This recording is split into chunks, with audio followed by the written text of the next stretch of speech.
think it's a smallmouth. It's freaking awesome, dude. Holy cow, man. Look how he ate that freaking C15. That's awesome, dude. Oh, I have missed you deep diving crankbait. This is like my favorite thing to do, man. We start getting around May, June. They start doing what I want. First freaking cast, man. Nice smallmouth.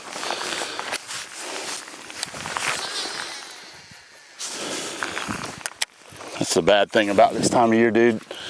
They all school together, man. You never know on which cast you're gonna catch what species. This old lake is 12 foot high right now. We keep getting rain. We've just been flooded with rain all spring. All that shoreline cover, it looks absolutely amazing. And we're out here doing this. Well, look at that, another cast. Little spot.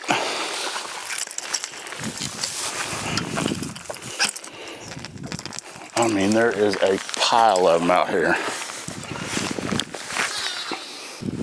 That's the problem. When you catch one of them, they just get right under the boat. Here's another one.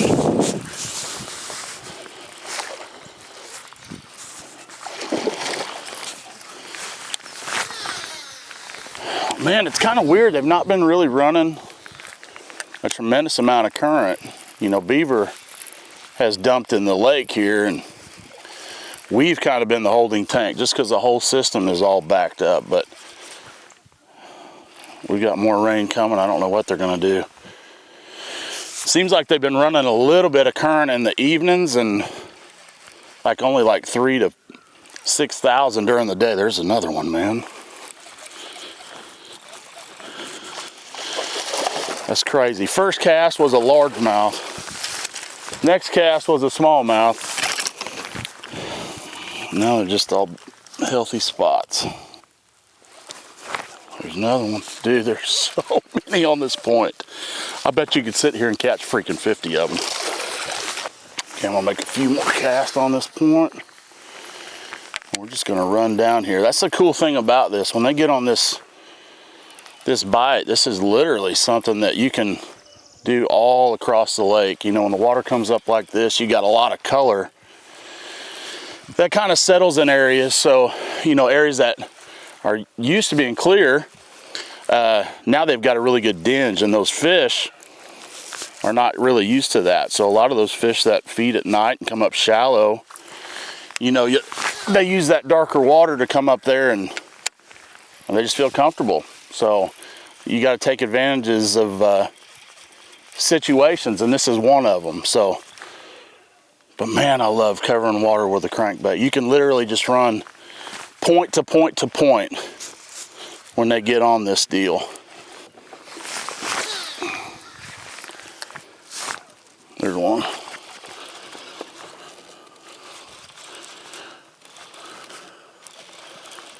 God dang, that's fun.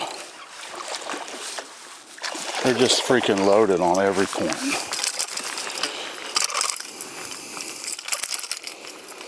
You know, and I've seen it too a lot of times, like when you're doing this, that first cast or two, you know, you'll catch the biggest one in that school, but I mean, oftentimes you can sit there and just wear out those spots, you know, when they're really loaded, and sometimes it takes catching all them spots to get them out of the way before them largemouth eat. That's a better one. Pulling good. The largemouth. Nope. Look at all of them. Dude, did you see that? Come on, get it again. There's another one tried to eat it, take it from him. I think maybe I had to at first, because when it first loaded up, like, it didn't move. Oh my gosh, right there. Oh, I just looked at my screen and there's like 20 under the boat.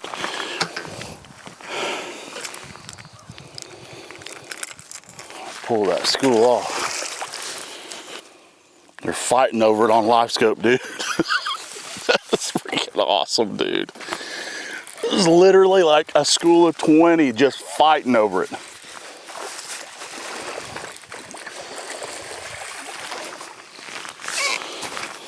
All spots. Yeah, there's no question that one where it felt really big, I think I had 2 on that one.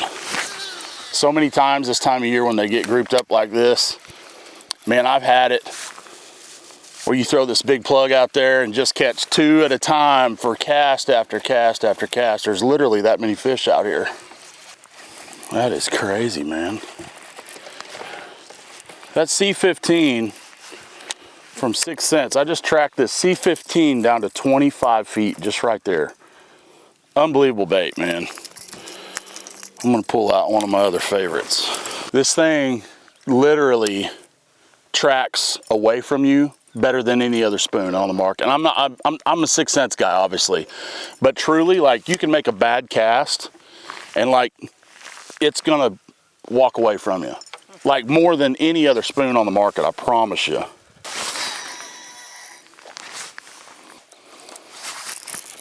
That was badass. God dang, another one's gonna get it. Oh man, sometimes you can just reel this big sucker in and they absolutely eat it, especially when you get a school fired up. Just reel it in like you would a swim bait or something, and man, they just crush it. It's crazy because, you know, like normally, like in the summertime, they'll be kind of out here, you know, on the tips of these points. And when the water's up like this and stabilizes, it's really more of just outside of the bushes, you know, around those structure areas. That's where they'll congregate, especially when you're in an area that you've got some kind of current that filters through. There's one. Oh God. I don't know if I just foul hooked her or what. She felt good. There's another one. Right as I was lifting it up. That's one thing, man. Angles are everything. Paying attention to where those fish are, how they're set up. These angles make all the difference in the world. We're going to show you here in a minute. There's one.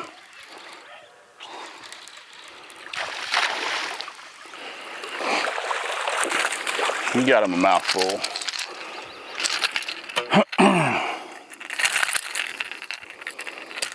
Just playing with angles, man. So crazy. You can make cast after cast after cast. And they're there. You're throwing at these fish, and if they just feed at a certain way, certain angle. All right, let's get them re-fired up again.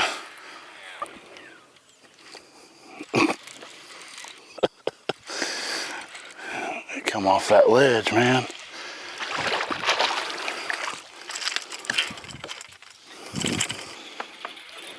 God, look at that, dude. You see that?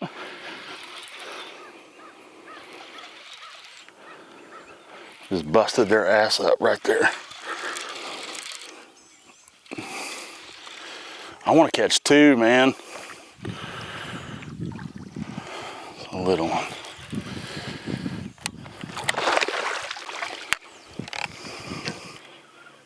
There's one. Oh, them suckers are so tight to the bottom right there, you couldn't even see them. Little chunk. Oh yeah, they're fired up now.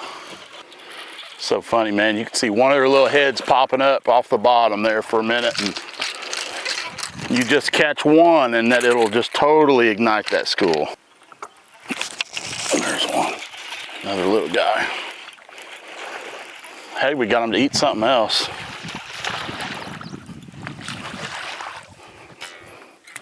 Like they're just all over it.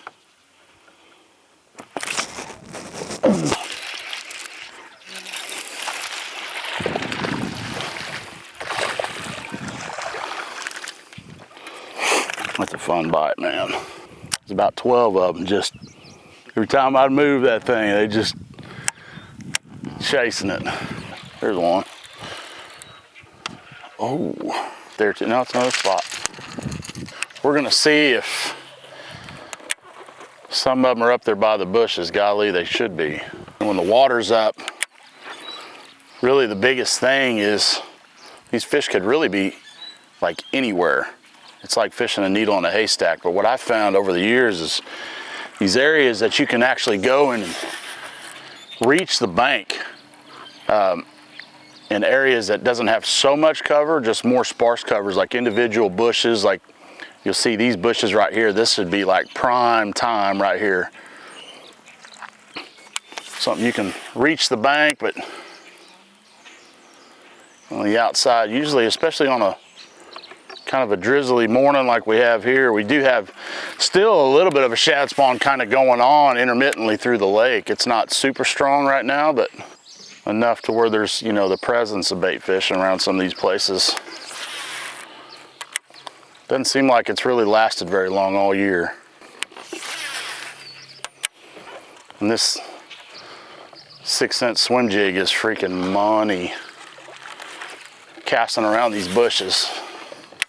There's a couple ways really to fish this thing effectively. You can just swim it like you would a swim bait or a spinnerbait. I mean, really, it's just something different. It's real finessey. So it doesn't throw off any flash or anything like that. It doesn't make any noise other than, you know, when it bumps into cover. But, you know, sometimes you can sit and shake it, the old Alabama shake, and sometimes that'll trigger them, or sometimes you just reel it in. You just kind of got to play with it a little bit every day. Sometimes they'll want a different retrieve. When they're really on it, it ain't gonna matter. It just feels like a big one's about to eat it. Oh God, did you see that sucker? Did you see that thing? I seen the whole side of him, man. I mean, that was a good like 3.5, 4 pounder.